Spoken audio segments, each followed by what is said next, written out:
An fá go bhfuil Olin ar a gcuireadh, agus fianna ar an ngabhair. Lámhain bhí saidirí ag toríocht díosa. Is bhíodar a teacht suas leis.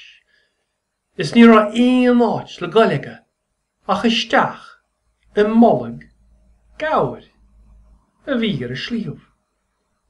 Nuair a dara an gabhair é, thosta sí mélach is a gcuideamocht fiáin.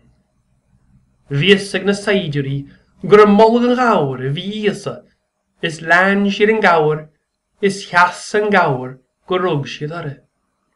Dime íos an uisce na saidirí, is thua sé an mbollag na cuireach.